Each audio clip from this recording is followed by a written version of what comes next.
Welcome to California Highways Route by Route. This podcast explores everything about the numbered highways in California, from Route 1 along the coast to US 395 along the Sierras, from Route 8 in the south to Route 139 in the north. Brought to you by the California Highways webpage and Gribble Nation. I'm Daniel Fagan. I do the California Highways webpage at www.cahighways.org. I'm Tom Fear. I'm one of four admins on GribbleNation.org. Typically, I am the one talking about the southwest corner of the United States, although Doug has been doing quite a few California posts lately. He has. You'll need to point them to me because I normally only catch yours. Yeah, it's mainly on the Facebook page. He did one on the Tower Bridge a couple days back. Oh, so no blog posts? No. This is episode 2.09, Route 1, the Redwood Forest. This covers Route 1 from Redwood Country to where it ends near Leggett. This is our last episode on Route 1 formally. We'll be talking more about what we'll be doing right after this, where we'll be, again, Route 1 adjacent. So far this season, we've been exploring California highways route by route with Route 1. We've discussed first federal road between Cumberland, Maryland, and the Ohio River, which is now U.S. Route 40, the exploration of what Route 1 is in other states, the first state highway, the Lake Tahoe Wagon Road, which became U.S. Route 50, the first legislative route, LRN1, which is now U.S. Route 101 from San Francisco to Crescent City, Sign Route 1, now Route 1 north of Gaviota to US 101 near Fortuna. We saw that the 1964 state highway renumbering lengthened Route 1 with the addition of former Sign Route 3, former US Route 101A, LRN 60 from San Juan Capistrano to Ventura. We then discussed the history of Route 1, working from the southern end from Dana Point in Orange County through all counties up the coast up to the edge of Mendocino County line and the community of Gualala, which I think I'm saying that right. For each, we discussed history with the various cities, the plans for freeway routings, names used for the highway, and plans and projects along the highway. As a reminder, our discussions build upon the background we built in the first season of the podcast, where we discussed history of the system, which serves to explain the eras of the state highways and what we mean when we talk about things like legislative route numbers. The numbering approach to state highways, which explain how the route numbers were chosen and why, the names of the state highways and how they were chosen, the organizations involved in the state highway system. If you want to catch up on any of our past episodes, we encourage you to go to our Spotify for Podcasters home at anchor.fm/CA Route by Route or our forever home at caroutebyroute.org and listen to the backlog of episodes. In this episode, we are going to complete our exploration of Route 1, as always, going in post-mile order from south to north. Our focus today is on the portion in Mendocino County, from Gualala to Leggett, where Route 1 rejoins US 101. As always, we'll cover the interesting history along the route, the proposals for freeways, the stories behind some of the names on the route, and some interesting projects proposed for the route. This is our penultimate episode, I always love the word penultimate episode, of the 10 episodes we have this season on Route 1, which will be followed by 2 episodes on Route 2. The last episode in this 10-episode group will cover a segment that used to be part of Route 1 and is now part of Route 211 plus some county roads. This segment is best known for being what's called the Lost Coast. And maybe for the last time, I forget if I included this in the next episode, let's go over again what Route 1 is for those who are starting with this episode. Today's Route 1 has multiple segments. Segment A, Route 5 south of San Juan Capistrano to Route 101 near El Rio, except for the portion of Route 1 relinquished in Dana Point, Newport Beach, Santa Monica, and Oxnard, with authorization to relinquish in Los Angeles south of Santa Monica and at one time in Torrance. Segment B, from Route 101 at Emmawood State Beach, 1.3 miles north of Route 33, to Route 101, 2.8 miles south of the Ventura-Santa Barbara County line at the Mobile Pier undercrossing. As I record this, there were just recently some photos of this segment online with the wooden roadway. Segment C, from Route 101 near Las Cruces to Route 101 in Pismo Beach via the vicinity of Lompoc, Vandenberg Space Force Base, and Guadalupe, with authorization to relinquish in Pismo Beach. Segment D, from Route 101 in San Luis Obispo to Route 280 south of San Francisco, along the coast via Cambria, San Simeon, and Santa Cruz. Segment E, from Route 280 near the south boundary of the city and county of San Francisco to Route 101 near the approach to the Golden Gate Bridge in San Francisco. We cross the bridge. And segment F, from Route 101 near the southerly end of the Marin Peninsula to Route 101 near Leggett via the coast route through Jenner and Westport. This episode focuses on the latter, the back half of the portion of Route F in Mendocino County. And Tom will tell you how these fit together historically. Interesting aside real quick, that picture that you're referring to that you're seeing online is the Rincon Causeway. That's the wooden structure that predated the Rincon seawall, which now Route 1 crosses over between Ventura and Santa Barbara. That photo, if anyone's familiar with some of the Facebook groups we're referring to, is actually from a short-lived magazine called the California Highway Bulletin, which was published between 1912 and 1916. I know this because I featured the same photo many, many times on Gribble Nation. How these segments fit in historically. Recall, Segment A, Oxnard to San Juan Capistrano, was US 101A, Sign Route 3, and Legislative Route number 60. Segment B, the Ventura Beaches, was a former segment of US 101 since bypassed in Legislative Route 2. Segment C, Las Cruces to Pismo Beach. This is part of the original Sign Route 1. LRN 56 with some portions near Orcutt as LRN 2. Segment D, San Luis Obispo to San Francisco, again another original segment of Sign Route 1 and LRN 56. Segment E in San Francisco, again part of the original Sign Route 1, LRN 56, at times LRN 225. Segment F, Marin to Leggett, more original Sign Route 1 and LRN 56. As you can see, the segment we're talking about is part of Legislative Route 56. This has a long history. The oldest segment of LRN 56 is between San Simeon and Carmel. It was added to the state highway system in 1919. In 1921, it was extended southeast to Cambria. In 1931, it was extended again to San Luis Obispo and a connection to US 101, Legislative Route 2, with some routing in Cambria removed. In 1933, there were a number of extensions added. There was a segment from US 101, Legislative Route 2 near Las Cruces, via Lompoc and Guadalupe to Legislative Route 2 near Pismo. If you recall, that's a segment of Sign Route 1 now. Legislative Route 56 near Carmel, northerly up to Santa Cruz. The segment from Santa Cruz to San Francisco via the coast. The state highway near the southerly end of the Marin Peninsula to the Marin-Sonoma County line via the coast road. The Russian River near Jenner and Westport, and the segment from Ferndale to Legislative Route 1, again US 101, near Fernbridge. If you notice, there were some gaps in here, in particular in the north between the Marin-Sonoma County line and the Russian River. In 1935, this was all codified as Legislative Route 56. Since then, there were a number of adjustments. In 1943, some adjustments south of San Francisco. In 1951, Legislative Route 56 was extended southward to the Marin-Sonoma County line and northward to US 101 near Leggett. In 1955, the definition of that last segment, the one that goes to Leggett, was reworded to add a connection to US 101, state highway near the southerly end of the Marin Peninsula to Legislative Route 1 near Fernbridge via the coast route through Jenner, Westport, and Ferndale, including a lateral connection with Legislative Route 1 near the Leggett Valley. You'll see as we talk further that this lateral connection is what is Sign Route 1 today, and that portion up near Ferndale and all of that is what became part of the Lost Coast area. At least I think I'm remembering that right, Tom. I always forget whether Ferndale Bridge is directly on Route 1. I don't think so. It actually was part of Route 1. It was the very, very, very northern end of it before, I forget when they incorporated Route 208 as part of Route 1. I forget the exact years for those renumbered. It's not part of Route 1 right now. No. It's part of Route 211. In 1957, they deleted the reference to Carmel, the Via Carmel, which meant it went around the city now instead of through the city. In 1959, they changed it to via the vicinity of Lompoc and Guadalupe, so again, they could build a bypass.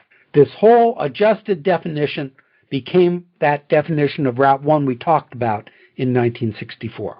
Some historical routings. This segment of Route 1 is more picturesque. It doesn't have any major cities and not many minor ones. We will discuss a few communities: Gualala, Point Arena, Albion, Mendocino, Fort Bragg, Westport, Rockport, and Leggett. The earliest record of a coast road in this area is from 1870, when a wagon road was built from Point Arena to Mendocino along the old Indian trails. Otherwise, transport was by ship along the coast. The routing has also been generally static since constructed. So let's start down at the southern end of this segment in Gualala. North of Gualala, I like saying that, at least that's a Hawaiian pronunciation, I guess, Google Maps shows an Iverson Road 10-mile cutoff road as Old State Highway, connecting this to Riverside Drive and turning back west to Route 1 in Point Arena. Although this is a plausible routing, it is seemingly not borne out by the state highway maps. The current routing seems to show from 1930 on.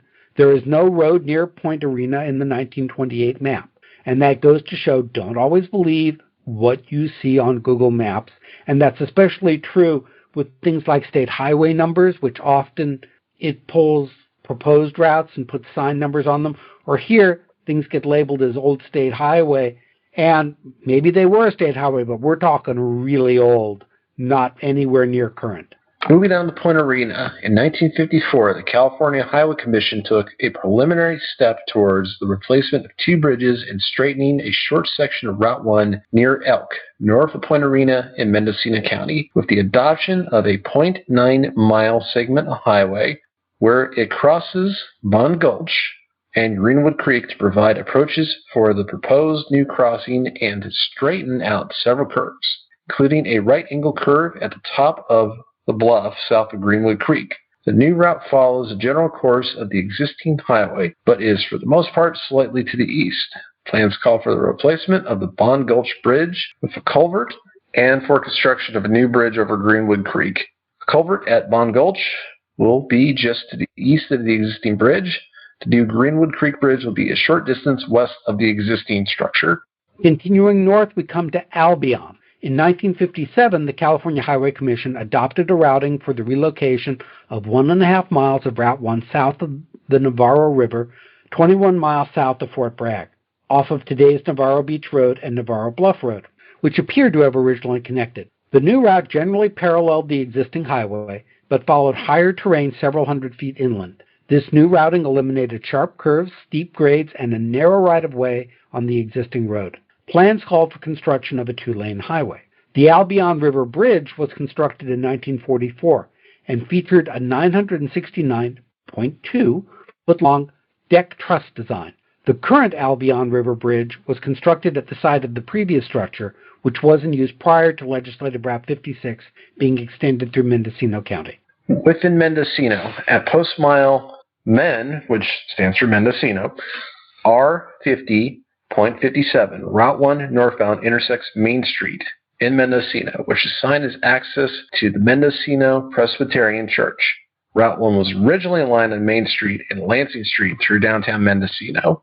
And if I recall correctly, Mendocino is the site of the infamous $8 to $9 a gallon 87 octane Chevron, and it is on Main Street.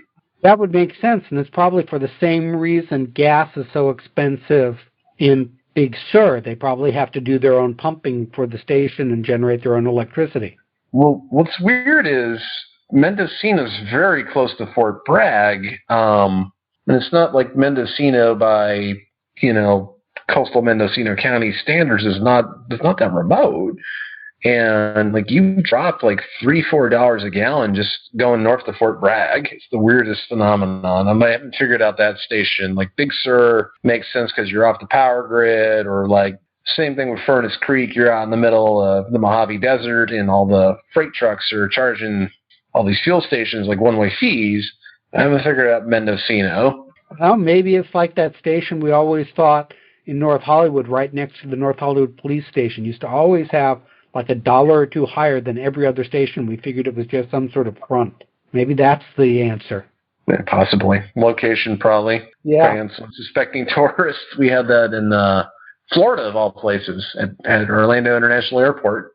Well, the gas stations right outside the airport are always the most expensive. I remember there is a gas station just before the rental car return at Dulles Airport in D.C., and it was always more expensive. I'm talking like in Florida when the price was $2.50 a gallon. This one particular station, which is Suncoast Energies, was charging $6.50 a gallon.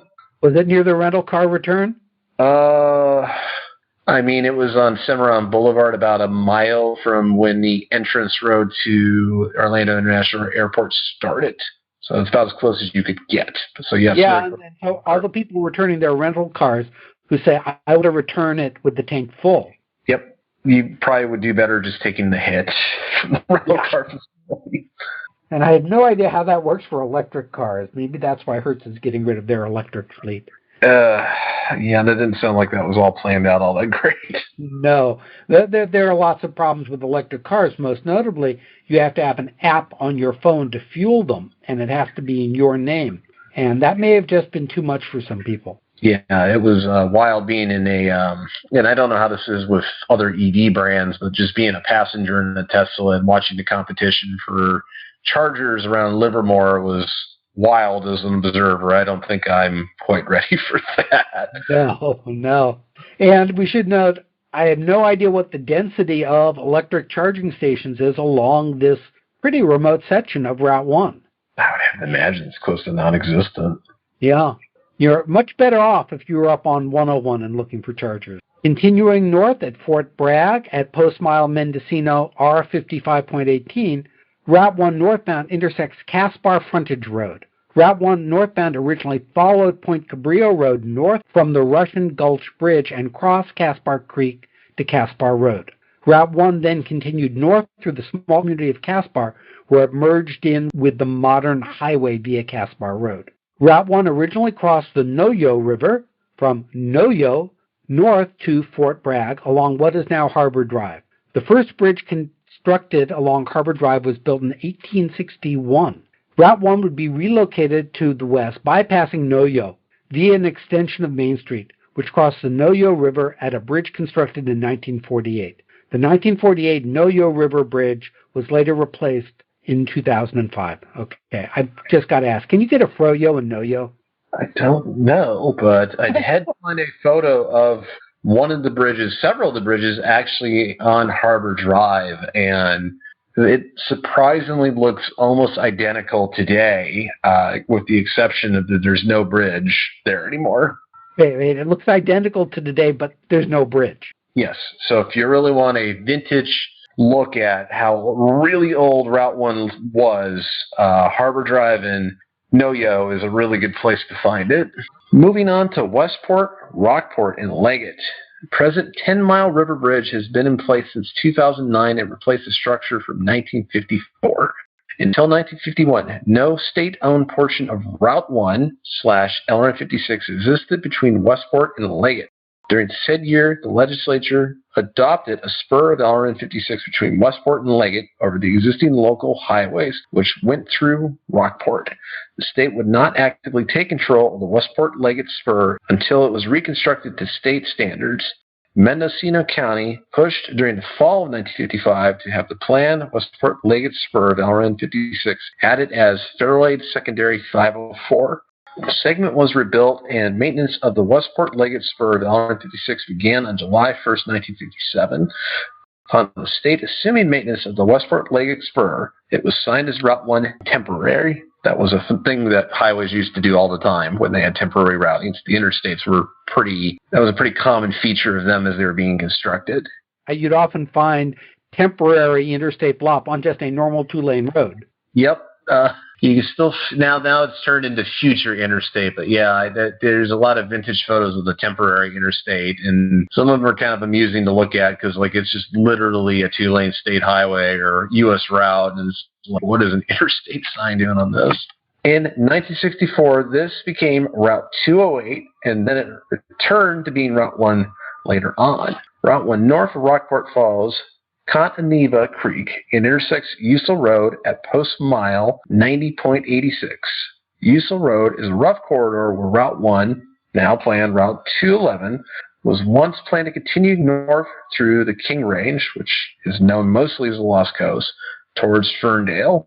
And interesting factoid about Usel Road, that is actually named after the logging company that constructed that road. USA Lumber?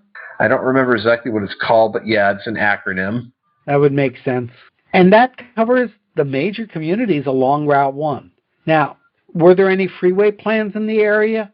Yeah, in late 1959, there were meetings regarding a new freeway routing for Route 1 through Mendocino, roughly from Post Mile 50 to Post Mile 52, to replace the older routing along Main Street and Lansing Street. I should note, we say post miles. Those are more modern post miles. In 1959, you didn't really have post miles, as we talked about in our previous episode.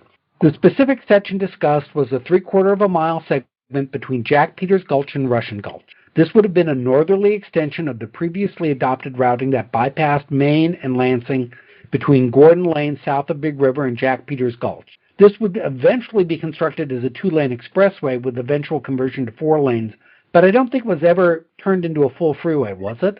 No. And there's really no need for it, so yeah, I just never got past that expressway standard. Now we'll discuss some of the projects that are going along on this segment of Route 1.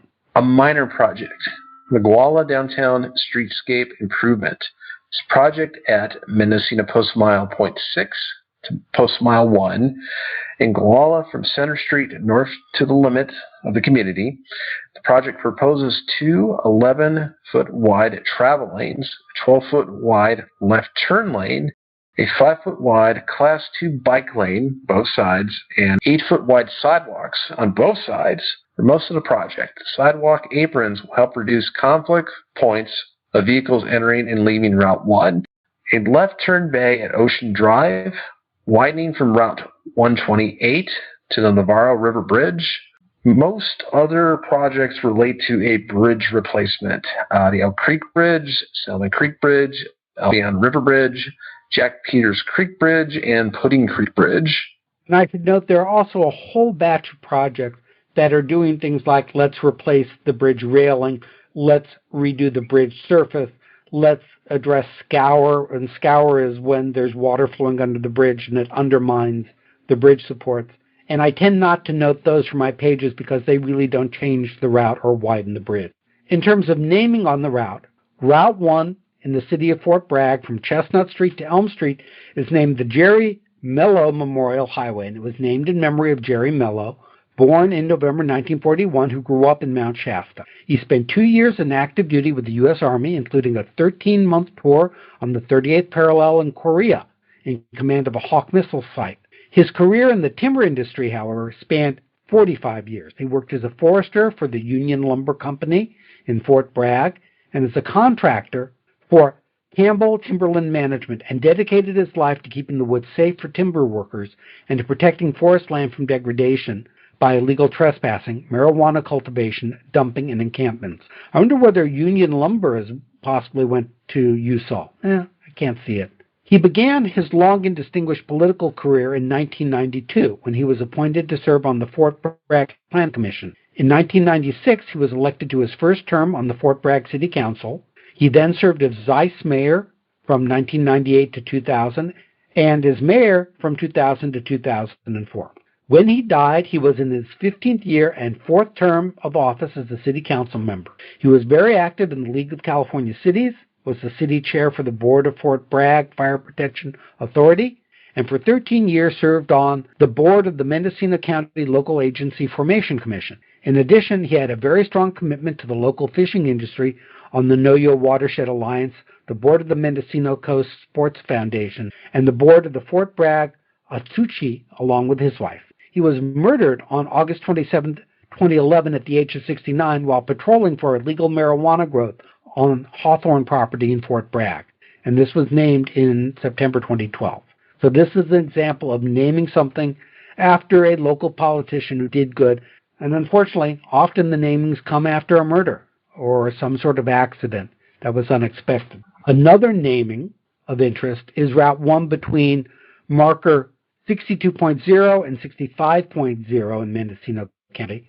adjacent to McCarricher State Park in the county of Mendocino. This is designated the Deputy Sheriff Ricky Del Fiorentino Memorial Highway. It was named in memory of Deputy Sheriff Ricky Paul Del Fiorentino, who was born in 1965 in Napa. He attended Napa High School, class of '83, the University of Oklahoma, and the Napa Valley College Police Academy. Deputy Del Fiorentino began his law enforcement career with the Mendocino County Sheriff's Office from 1988 to 1990, then worked with the Fort Bragg Police Department as a patrol officer and detective from 1990 to 2000, and finally returned to the Mendocino County Sheriff's Office as the Deputy Sheriff in 2000. He was a defensive tactics instructor, had been a member of the Mendocino County Sheriff's Office Special Weapons and Tactics Team, and had been president of the Coast Chapter of the Police Activities League.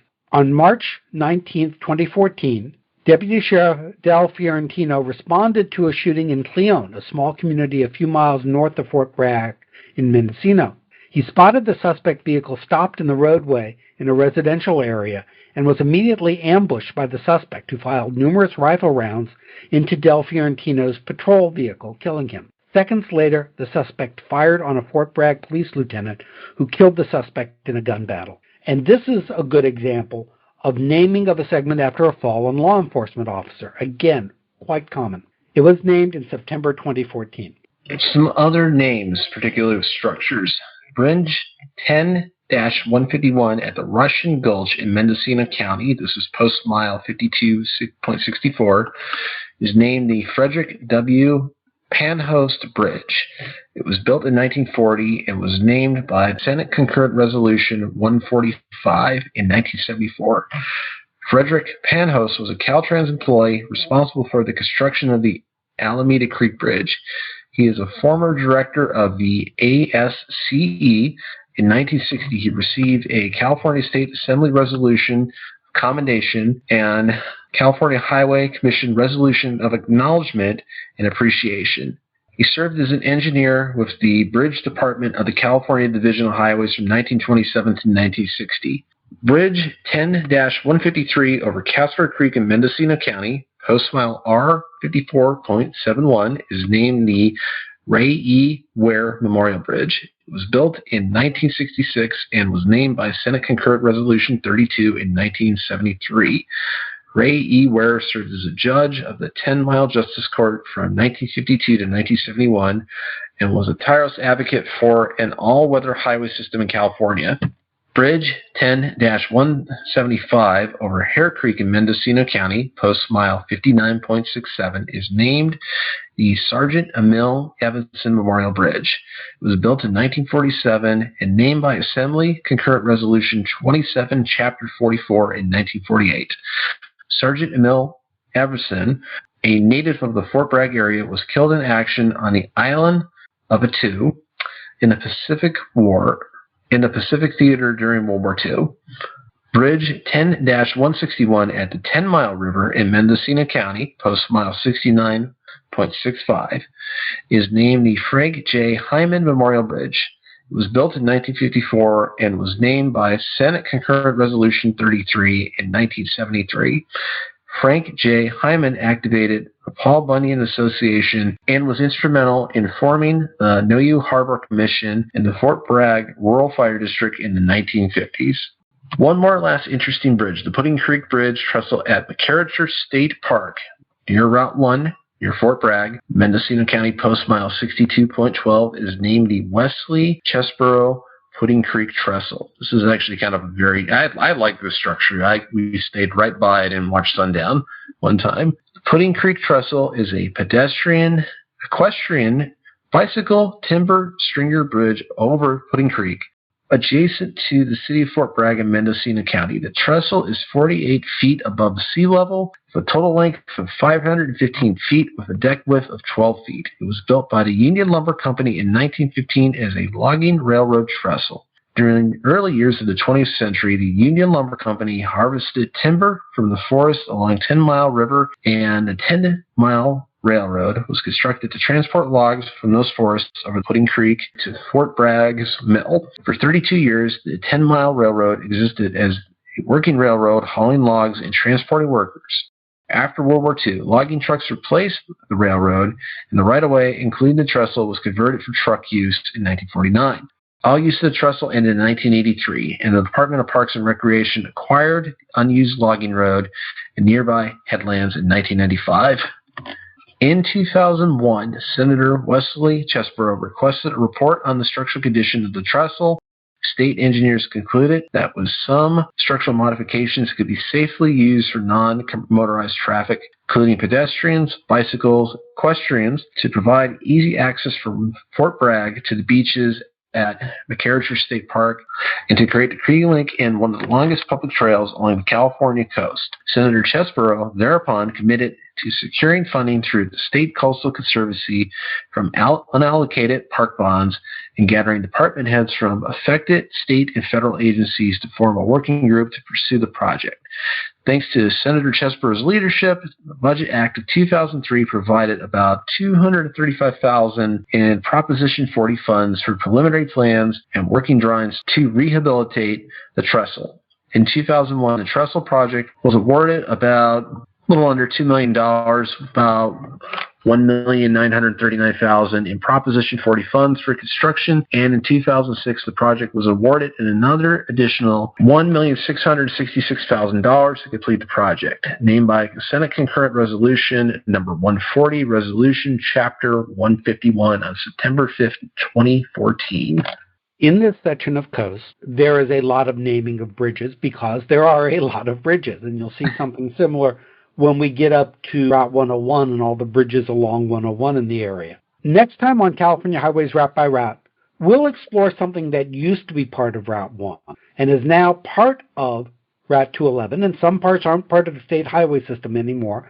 What is called the Lost Coast. This is a segment of the coast road where they were never able to actually build the road through the area, and there hasn't been a strong need for it, especially since logging has gone away. And it's just a really beautiful segment of coast with a lot of history, and we'll talk about that next time.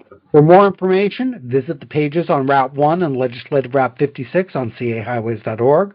Tom has some Gribble Nation blogs on this segment, and of course we will link whatever we can find on the show page at caroutebyroute.org. As always, information on this episode is available on our website, caroutebyroute.org, where you can leave us comments on the episode. The episode is available on our anchor.fm home, anchor.fm/CA Route by Route. Join us as we continue to explore California highways route by route. And as usual, I will remind people to like, favorite, share the podcast, spread it by word of mouth so we can grow our listenership. It really does help. This episode was written by Daniel Fagan and Tom Fear, edited and produced by Daniel Fagan. Our opening theme is I Like to Be by the Seaside by John H. Leverkind. As always, I ask if you have an opening theme you think would be good or you know how to clear music, please let us know, and we'll see what we can do. Episodes are recorded using freeconferencecall.com, and this podcast is the product of California Highways at cahighways.org and Gribble Nation at gribblenation.org. And now, as usual, we'll just sort of discuss this segment, which I actually have not driven and explored. So I will leave it up to Tom to say, what do you have to say about this segment? Well, I've been sprinkling little things in throughout this entire episode. Mendocino County probably is honestly my favorite part of Route 1. You got a good balance of just really nice coastal roads that are really remote, coupled with, enough civilization. It keeps it pretty interesting. There's not a lot of people that go visit Fort Bragg anymore, at least nowhere near to the degree that you see like in Big Sur, Carmel, San Simeon, and all that. So I find the area pretty fascinating because this is a good example of kind of how industry has moved away from the coastal communities north of the Golden Gate Bridge. This was all logging.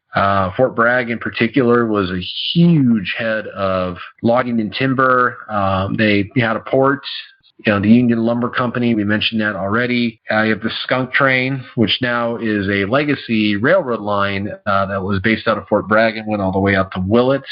So there's just a huge, huge legacy with tied to logging. And really, this is probably why Route 1 was even aligned through this area in the first place. But when you get north of Fort Bragg, it really becomes more and more apparent as you go north that the decline of lumber has led to a lot of situations where a lot of these towns that we mentioned barely exist or are bona fide ghost towns. Westport's kind of on what appears to be its last legs, and Rockport doesn't have any inhabitants anymore. And there's a lot of vintage photos, and in the blog that we linked for Mendocino County on Gribble Nation, I found a photo of this railroad line that went from Rockport, where Route 1 is today, that went out into the ocean onto like this rock outcrop, and it's where all the trains would be loaded with lumber. So kind of breaking into the Lost Coast area a little bit, really this whole area was driven by the lumber industry, and it was pretty much dead before even World War II. Like Fort Bragg was like the last grasp of it in the area, but like it was pretty much gone even before World War II even got started. And now, and this was hinted at in one of our namings, it's been revitalized to some extent by the pot industry. At some extent, but that's more like up in Humboldt County, like on US 101. I mean, there are a couple cannabis shops that I noticed at Fort Bragg, but the volume of them is not like what you'd see like in Eureka or McKinleyville. Like they were all over the place. And last time I was up in Eureka. I wasn't thinking about the shops. I was thinking about the growing operations. Oh, yeah. I mean, I'm sure there's some back in the woods and everything. I know there's some question kind of some of the North Coast counties about the legality of some of them. Apparently some of them don't really fall in line with state law a lot of times. That also goes, I think, in many ways to the mindset you start seeing when you get to this northern part of the state, which is very fiercely independent and sort of views itself separate from the rest of the state of California. The whole state of Jefferson concept. A whole state of Jefferson concept, yep. You will see many, many, many state of Jefferson flags in Mendocino County and in the Fort Bragg area. And if you want to understand what that is, just look up State of Jefferson. A very interesting movement and very interesting history, but has very little to do with the roads. And with that, we will end this episode, and we will talk to you next time on California Highways, Route by Route.